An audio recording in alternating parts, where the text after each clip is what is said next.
नमस्कार दोस्तों, मैंने वीडियो शूट कर दी थी लेकिन बाई चांस गलती से ऑडियो रिकॉर्ड नहीं हो पाई, इसलिए मैं दोबारा से एक बार आपको एक्सप्लेन कर देता हूँ। हम बात कर रहे हैं अकबर के साम्राज्य निर्माण की, और अकबर ने जो साम्राज्य निर्माण किया था उससे पहले हम ये देख रहे हैं या ये देखेंगे कि उसके पीछे क्या क्या चुनौतियाँ थी और क्या क्या बैकग्राउंड था। तो जैसे यहाँ आप देख रहे होंगे, ये पंजाब का क्षेत्र है। अकबर से पहले या हुमायूं से पहले यहाँ पे सिकंदर शाह सूर का शासन हुआ करता था, जो सूर साम्राज्य है, शेर शाह सूरी ने बनाया था। और ये दिल्ली और आगरा का क्षेत्र है, और यहाँ पे इब्राहिम शाह सूरी का राज था। और इस तरफ जो पूर्व की तरफ है, यहाँ पे जौनपुर का क्षेत्र है, यहाँ पे आदिल शाह सूर शासन करते थे। और इन्हीं का एक सेनापति होता था हेमू, जो आगे पानीपत के द्वितीय युद्ध में आएगा। तो उसके बाद हम ये बात कर रहे हैं, तो अब हम बात करेंगे उसके पीछे थोड़ा सा बैकग्राउंड कि अकबर के सामने क्या बैकग्राउंड था और क्या क्या उसने सामना करना पड़ा, किस किस चुनौतियों का सामना करना पड़ा। तो हुमायूं ने सिकंदर शाह सूर को 1555 में हरा दिया और पंजाब पर कब्जा कर लिया, और इस 1555 में ही इब्राहिम शाह सूर को भी खदेड़ कर दिल्ली और आगरा पर उसने शासन कर लिया। लेकिन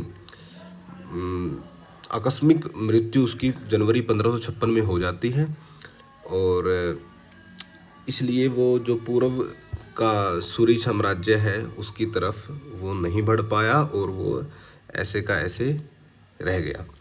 तो इसी का फ़ायदा उठाते हुए, मतलब जनवरी 1556 में होती है, तो उस समय जो अकबर होता है वो पंजाब का गवर्नर होता है, और उसका एक संरक्षक होता है बैरम खान।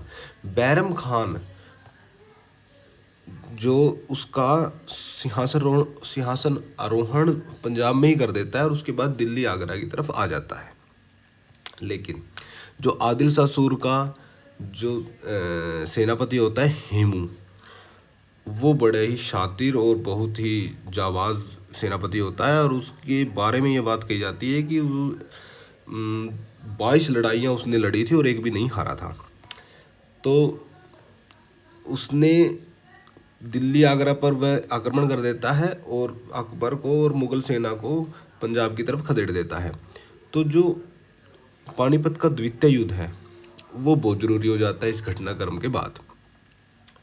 तो जैसे आपको पता है 1556 में पानीपत का युद्ध शुरू होता है, और हेमू विक्रमादित्य जो है उसकी कुछ हम कह सकते हैं कि सैनिक भूलें और कुछ संयोग के कारण भी हम कह सकते हैं कि अफगानों की हार हो जाती है, और अकबर एक बार फिर दिल्ली और आगरा पर अपना कब्जा करने में सफल रहता है। तो ये थोड़ा सा बैकग्राउंड अकबर का कि उसने भारत पर कैसे उसका एक तरह से कब्जा कह सकते हैं कि हुआ। अब हम ये देखेंगे कि अकबर जो है, जिसने 1556 से लेके 1605 तक भारत पर शासन किया है बादशाह के रूप में, उसके समक्ष शासन करने के दौरान चुनौतियाँ क्या थी। तो हम उसकी चुनौतियों के बारे में चर्चा करेंगे, और पहली चुनौती जो उसके हम बात करेंगे, वो पहली चुनौती ये है कि एक मुग़ल राज्य की स्थापना तो की गई, और अकबर ने उसे दोबारा से अफ़गानों से प्राप्त भी कर लिया, परंतु उस राज्य का जो प्रसार है वो अन्य क्षेत्रों में नहीं हो पाया। और अगर जब तक वो अन्य क्षेत्रों में नहीं हो पाया, तो संसाधनों की जो मुग़ल साम्राज्य के पास है, मुग़ल शासन के पास संसाधनों की कमी रही, और इसलिए ये अकबर के समक्ष चुनौती थी कि वो संसाधनों को बढ़ावा, साम्राज्य के संसाधनों को बढ़ावा दे, ताकि वो सैनिक विजय कर सके और क्या नाम है, शासन को चला सके। ताकि जब तक हमारे पास इकोनॉमी पावर नहीं होगी तब तक हम एक शासन नहीं कर सकते, शासनिक पावर हम नहीं बन सकते हैं। इसलिए उसने संसाधनों को बढ़ाने के लिए साम्राज्य निर्माण की ओर कदम बढ़ाया, और मैं आगे आपको बताऊंगा भी जो साम्राज्य निर्माण उसने किया, जैसे अजमेर, ग्वालियर, जौनपुर। शुरुआत में उसने यहाँ पे 1556 से लेकर 1560 तक यहाँ पे तीनों जगहों पर उसने अपना साम्राज्य का निर्माण कर लिया, मतलब वहाँ के शासकों को हराकर अपना कब्जा कर लिया था। तो हम चुनौतियों की बात अभी कर रहे हैं, उसके बाद हम उसके साम्राज्य निर्माण की बात करेंगे। तो चुनौतियों में सबसे पहली चुनौती वही साम्राज्य निर्माण की चुनौती रही। उसके बाद हम दूसरी चुनौती के बारे में बात करेंगे। तो दूसरी चुनौती ये थी कि अफ़गानों का विरोध अभी भी विद्यमान था और अफ़गान शक्ति को दबाने के लिए एक सक्षम और संगठित मुग़ल अमीर वर्ग की आवश्यकता थी, और साथ में सैनिक आवश्यकता भी थी। और सैनिक आवश्यकता के लिए हमें वही ऊपर वाला हमें संसाधनों की ज़रूरत थी। तो साम्राज्य निर्माण एक दूसरे के पूरक हैं ये। तीसरा, अकबर के सामने एक अन्य चुनौती थी मुग़ल अमीर वर्ग का जो चगताई स्वरूप है, चगताई मतलब मध्य एशियाई स्वरूप, उसको बदलना। क्योंकि हुमायूं के काल में इन अमीरों के ने कुछ समस्या उत्पन्न की थी, क्योंकि ये अमीर ऐसे ही अपनी पैतृक मतलब अधिकारों पर अपना ऐसे ही पैतृक दावा करते थे जैसे कि मुग़ल बादशाह करता है। तो ये अमीर वर्ग को समझाना और इस चुनौती का सामना भी अकबर को करना पड़ा, ताकि अकबर की बिल्कुल सीधी फिलॉसफी थी कि हमें सेंटर को मजबूत करना है, और हम अगर अमीरों को या फिर क्षेत्रीय शक्तियों को मजबूत कर देंगे तो सेंटर कमज़ोर हो जाएगा और वही सामंतवादी सिस्टम शुरू हो जाएगा। और सेंटर कमज़ोर होने का मतलब है कि वही साम्राज्य का बिखरना। तो अभी साम्राज्य की शुरुआत हुई थी, तो अकबर नहीं चाहता था कि अभी साम्राज्य बिखर जाए, तो वो एक मजबूत केंद्र की तरफ बढ़ रहा था। तो इसलिए मध्य एशियाई जो स्वरूप है मुग़लों का, वो उसको ख़त्म करना चाहता था। तीसरी चुनौती ये थी। हम चौथी चुनौती की बात करें तो मुस्लिम राज्य व्यवस्था के आरंभ से ही हम कह सकते हैं कि एक बड़ी चुनौती रही थी हिंदू कुलीन वर्ग के साथ संबंधों का निर्धारण। सल्तनत काल में हिंदू कुलीन वर्गों के साथ एक सही निर्धारण नहीं हो पाया था, जिसे हम कह सकें कि एक नीति रही है हिंदू कुलीन वर्ग के साथ।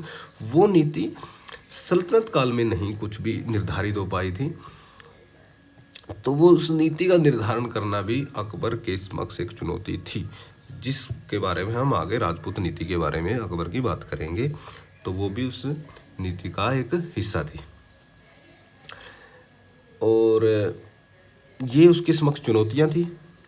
और इसी के साथ हम अब देखते हैं, ये चौथी चुनौती हम एक बार लिख रहे हैं, हिंदू कुलीनों का विरोध भी एक चुनौती थी, जिसको एक अच्छी नीति बनाने के बाद ही निर्धारण जिसका किया जा सकता था। अब हम बात करेंगे अकबर के अधीन जो साम्राज्य निर्माण हुआ उसके बारे में। तो पहला हम देखते हैं अजमेर, ग्वालियर और जौनपुर,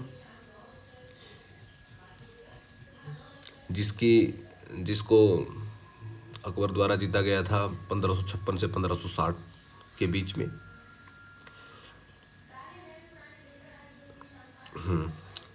दूसरे नंबर पर मालवा 1561 से 1562। उसके बाद हम बात करेंगे गोंडवाना, जिसे 1564 में साम्राज्य में मिलाया गया। गोंडवाना या हम कह सकते हैं गढ़कटंगा, जिसे 1564 में साम्राज्य में मिलाया गया। उसके बाद चित्तौड़ का अभियान हुआ जो 1567 में हुआ, जो राणा उदय सिंह के विरुद्ध हुआ था। इसके बारे में हम आपको डिटेल से थोड़ा सा बता देंगे। एक बार आप सिर्फ साम्राज्य निर्माण का साल दर साल ये देख लीजिए कि कैसे हुआ था, और हम वो मतलब पहले राजपूतों को रीति अपनाता है, फिर वो लास्ट में दक्कन की तरफ जाता है, ये चीज़ें आप देख लीजिए। तो राणा उदय सिंह के खिलाफ एक चित्तौड़ का अभियान 1567 में हुआ। फिर रणथंभौर का, बीकानेर, जैसलमेर और जोधपुर का समर्पण हुआ था। इन्होंने समर्पण कर दिया था 1569-1570 में। तो उसके बाद जो एक मुख्य विजय थी गुजरात विजय 1572 और 1573 में, उसकी हम बात करेंगे। उसके बाद बंगाल विजय हुई थी 1574 और 1576। 1574 से 1576 में बंगाल की विजय हुई। उसके बाद एक बहुत ही, ये कह सकते हैं कि किसी भी साम्राज्य के लिए एक विध्वंसकारी घटना ही कह सकते हैं कि उसके अमीरों का विरोध हो गया, उलेमाओं का विरोध हो गया 1580-81 में। इसके विरोध का कारण था महजर की घोषणा। अभी महजर की घोषणा क्या है, ये हम आगे एक वीडियो बनाएंगे स्पेशल, जो उसकी धार्मिक नीति पर होगी, अकबर की धार्मिक नीति पर। उसमें हम विस्तार से बता देंगे आपको महजर की घोषणा क्या थी, इसलिए अमीरों का विद्रोह हुआ। फिर काबुल विजय, जो उत्तर पश्चिमी भारत है उसकी तरफ अकबर ने कूच किया और 1585 में काबुल विजय की। फिर उसके बाद 1586 में कश्मीर विजय की और 1591 में सिंध विजय की। फिर एक उड़ीसा और बलूचिस्तान, वैसे तो अलग अलग जगह पे हैं लेकिन एक ही साल में उसने विजय की थी, तो इसलिए हम इकट्ठा लिख रहे हैं उड़ीसा और बलूचिस्तान। 1592 में उड़ीसा और बलूचिस्तान की विजय हुई। और उसके बाद 1595 में बहुत ही महत्वपूर्ण और सामरिक जगह है कांधार, जो मध्य एशिया का द्वार है। और उस समय के ईरान के सफ़ावी साम्राज्य, अभी ईरान की भी घटना युद्ध चला हुआ है, तो ये कांधार है जो उस समय के सफ़ावी साम्राज्य हुआ करता था ईरान में, उसके और भारत के मुग़ल साम्राज्य के बीच में बहुत ही, वैसे तो दोनों का संबंध अच्छा था, विदेश नीति में हम समझेंगे, लेकिन 1595 में अकबर ने कांधार की विजय कर ली थी। लेकिन कांधार दोनों ही साम्राज्यों के बीच में एक बहुत ही, मतलब इसे ही कारण, यही रीज़न था कि दोनों के बीच में थोड़ी बहुत जो भी घटनाएं, लड़ाइयाँ हुई, उसके पीछे का सिर्फ कांधार था। और लास्ट में हम देखेंगे दक्कन की तरफ बरार, बालाघाट और खानदेश की विजय, जो 1595-1601 के बीच में हुई थी। और 1601 में खानदेश की विजय के साथ ही अकबर का विजय अभियान हम यहाँ पे रोक देते हैं। 1605 में आप सभी को पता है कि अकबर की मृत्यु हो जाती है, लेकिन उससे पहले खानदेश तक वह भारत की साम्राज्य को, या कह सकते हैं कि मुग़ल साम्राज्य को खानदेश तक ले गया था। इसी के साथ हम ये वीडियो यहाँ पे स्टॉप करते हैं और अगली वीडियो में हम आपको बताएंगे अकबर की राजपूत नीति, अकबर की विदेश नीति और अकबर की दक्कन नीति, और अगर समय रहा, जल्दी हो गया तो अकबर की धार्मिक नीति भी हम आपको बताएंगे।